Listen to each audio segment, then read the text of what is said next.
So this video is gonna basically be about what I look for in a house while using a real life example for the first house I'm gonna buy.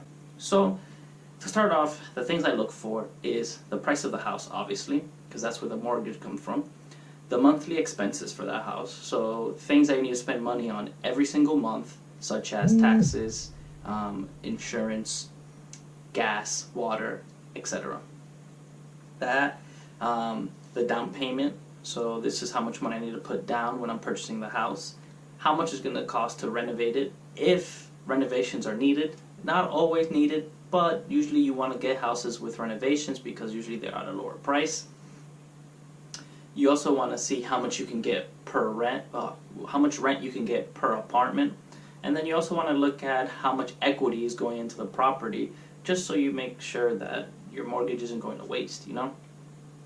And then with all that information, you can figure out the two most important numbers, which are your return on investment, which is basically for every dollar you put in, how much money are you getting back per dollar. And then you also want to make sure you can figure out, they call it the rule of 72. It's basically explains how long it takes you to double your money.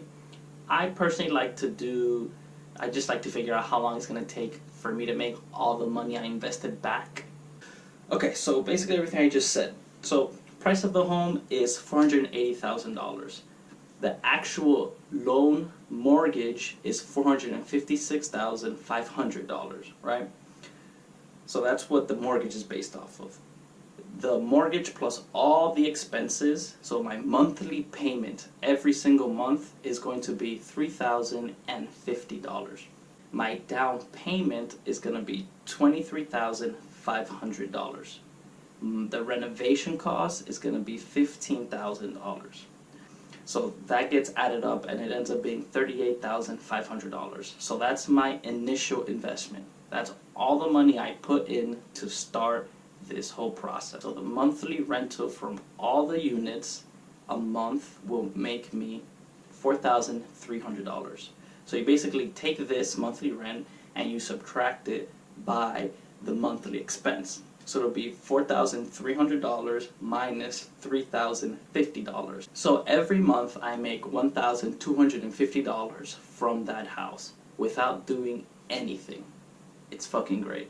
It's absolutely awesome. So that being said, in 1 year, so you basically take that $1,250 and you multiply it by 12, and that's how much money you make in an entire year. And in this case, it's $15,000 a year. So every year you're making $15,000 from that one property, which is awesome.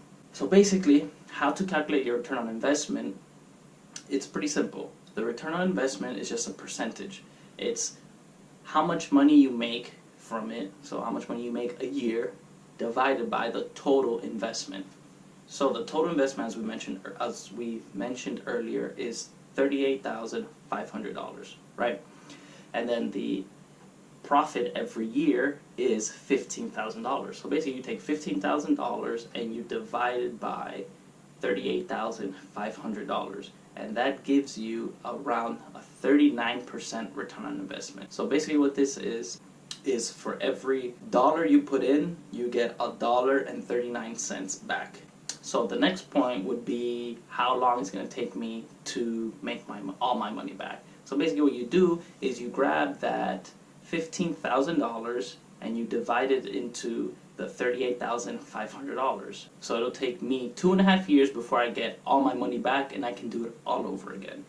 Okay, so in terms of the actual equity, so that $1,250 goes in my pocket, but that mortgage, the $2,300 or $2,200 something, that gets split into interest and mortgage payment.